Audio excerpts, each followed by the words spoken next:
In 1975 in Helsinki, the heads of 35 states signed the final act of the Conference on Security and Cooperation in Europe. This document consolidated international agreements, not only in international, legal, military, political, and economic spheres, but it also guaranteed human rights and basic freedoms between countries, such as freedom of travel, contacts, information, culture, education, and others. Upon the implementation of the Helsinki Declaration, Moscow, Kyiv, as well as Lithuanian and Georgian dissidents established open groups to monitor open public rights and freedoms in the former Soviet Union. The Ukrainian Helsinki Group was the most active among them. It consisted of people who had different views and believed in a better future for their state. Унікальність цієї організації полягає в кількох моментах. По-перше, це була унікальна організація на тлі всього. This organization is unique for several reasons. First of all, it acted on the background of the dissident movement. The Ukrainian Helsinki Group is also unique in that it was a legal anti-Soviet organization. The group was also unique as under its auspices, as the struggle for the independence of Ukraine was included in the context of the worldwide fight for human rights. В широкий світовий контекст. Широкий світовий контекст – це боротьби за права людини. The issue of observance of rights and freedoms in Ukraine was very relevant at the time. In the mid-1960s, the KGB prosecuted Ukrainian progressive intellectuals who stood for democracy of society, human rights and freedoms, and the free development of the Ukrainian language and culture. Among them were there, in particular, young intellectuals from Kyiv, Lviv, who started their literature and culture activity during the Khrushchev de-Stalinization era. They were constantly arrested and prosecuted. In 1965, Ukrainian historian Valentin Moroz was sentenced to 4 years in prison for anti-Soviet propaganda and agitation. In 1968, Ukrainian historian and archaeologist Mikhailo Brakavetsky was sacked for writing an article, Joining or Reunification, in which he disclosed the falseness of the article, thesis on the 300th anniversary of the reunification of Ukraine and Russia. Historians and literary scholars who researched, in particular the Kosaki Rapo, were sacked from institutes of the Academy of Sciences. The campaign of repression against the Ukrainian elite reached its apogee in 1972. Literature scholar Ivan Druzhba was sentenced to 5 years of corrective works and 5 years in exile for his book Internationalism or Russification. Written back in 1965,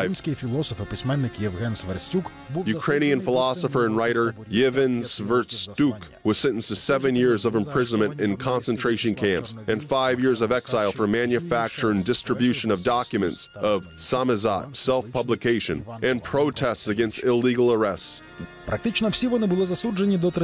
Journalists of many types were arrested in that period. Among all of them were sentenced to long-term imprisonment and exile in camps of severe or special penalty. Dissidents who could be hardly accused of violation of the criminal code were put in psychiatric hospitals. Це був такий час, що, знаєте, інколи буває, що переповнюється чаша. That was the time when people's patience snapped, just as it was during Yanukovych's presidency, when Ukrainian people started peaceful protests on Maidan. But when some of the protesters were killed, even more people weren't there to protest. Their patience really snapped. The same situation was in the 1960s, when the most talented Ukrainian people who hadn't committed any crime were arrested. Так само було й тоді. Арештовували українську інтелігенцію, найкращих людей, найталановитіших, найбільших патріотів України, які ніколи нічого злочинного не хотіли. Вони хотіли добра своєму народу. So, after the signing of the Helsinki Agreement in 1975, a Ukrainian public group was established in Kyiv in 1976. Today, it is known in the world as the Ukrainian Helsinki Group. For Ukrainians, that continued the struggle for the independence of their country. Establishment of this group became a new stage in upholding national interests on the part of the Ukrainian people.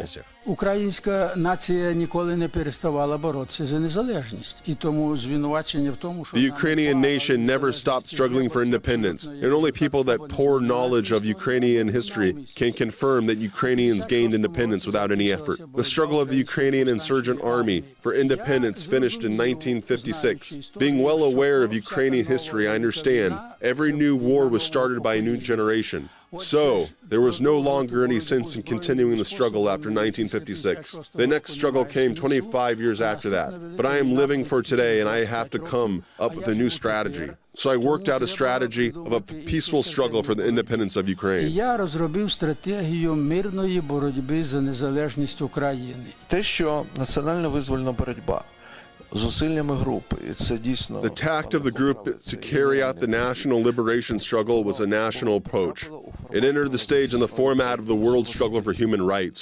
Western European countries welcomed it, as the struggle for human rights was the best format in Western Europe. As Ukraine entered the format, America and several European countries established monitoring groups to stay abreast of the situation in Ukraine.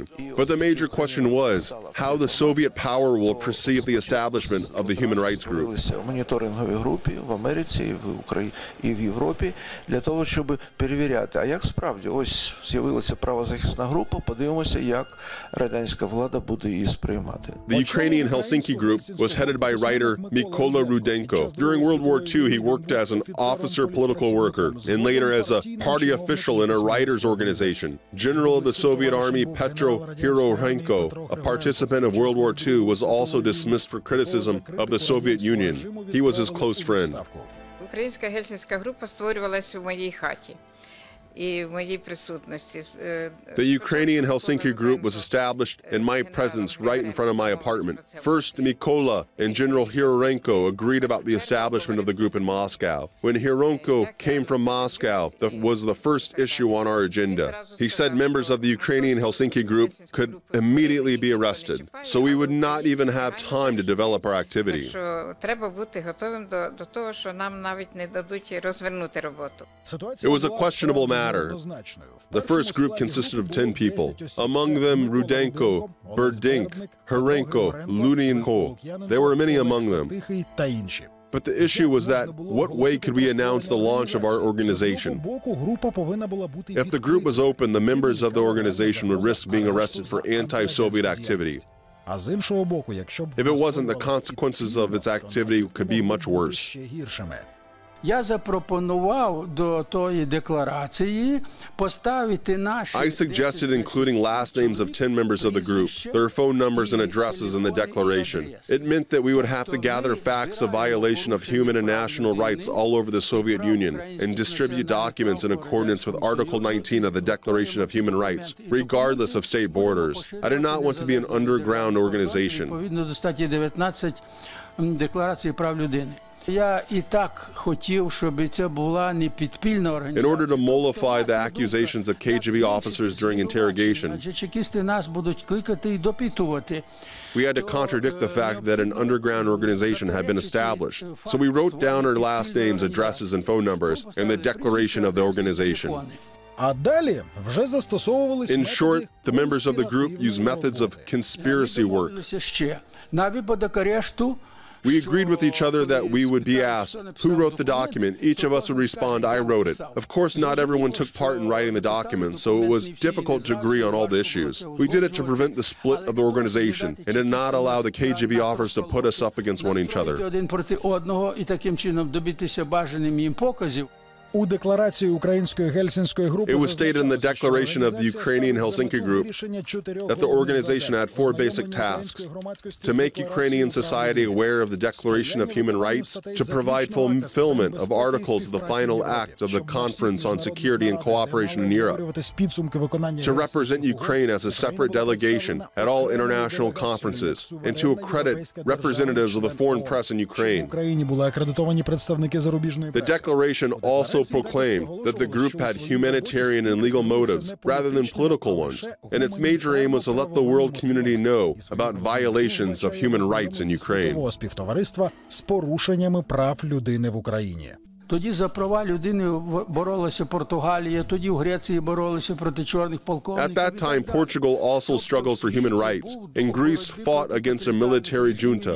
In other words, the whole world stood for the overthrow of totalitarian regimes. Наша боротьба за права людини і за права націй. Memorandums were basic documents created and spread by the Ukrainian Helsinki Group. Меморандуми. Це формат документів. Постійні. On the one hand, the memorandums formed people's expectations. People were waiting for publishing of the next memorandum, which would expose the crimes of Soviet authorities. On the other hand, the Soviet authorities not only waited for this memorandum, but were also scared. I wouldn't like to exaggerate that each next memorandum exposed another crime of the Soviet authorities, and they became the focus of world interest. Влади, і це знову стане ясним для всього людства. Not only Ukrainian national issues were raised in the memorandums, but also religious matters. For example, legalization of the Ukrainian Greek Catholic Church and issues of human rights protection from prosecution, punishment of dissidents, and detention in psychiatric hospitals. Despite the fact that the group carried out legal activities and was supported by Western countries, its members were constantly persecuted and oppressed by the communist authorities. Most of all, the KGB was dissatisfied with the distribution of the memorandums with information about illegal arrests, lists of political prisoners, and their imprisonment in the hard labor camps. КГБисти спочатку не знали, що робити, коли When the Russian, Ukrainian, Lithuanian, and Georgian affiliates of the Helsinki Group were established, KGB officers didn't know what to do at first, but later they started arresting the members of the group. І вони почали арешти. Вже через 3 місяці після організації 3 months after the establishment of the Ukrainian Helsinki Group, its heads were arrested. заарештовано її керівників Миколу Руденка і Олексу Тихого. Незабаром Later, they were sentenced to 12 to 15 years of imprisonment. 15 років позбавлення волі. Замість двох, які Two new individuals took the places of those who had been arrested. The KGB arrested them as well. Naturally, their followers were also arrested. нові двоє.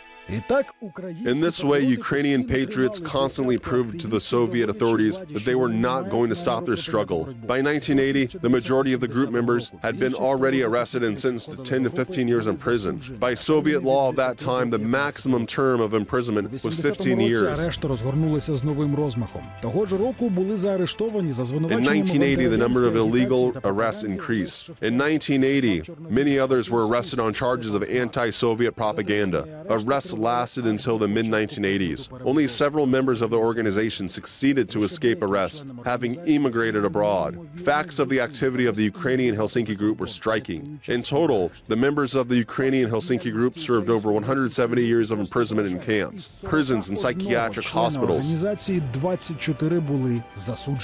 39 members of the organization were sentenced to over 550 years of imprisonment. There were many public figures who died in camps. In 1988, during the period of democratization of Ukrainian society, a new civil, political, and human rights group was established on the basis of the Ukrainian Helsinki Group. У 1988 році, в період демократизації українського суспільства, It was called the Ukrainian Helsinki Union, which had already opened powerful affiliates in almost all regions of Ukraine. The Ukrainian Helsinki Group made a substantial contribution to Ukraine's struggle for independence. Its role in this process was noted at the legislative law level and the law of Ukraine.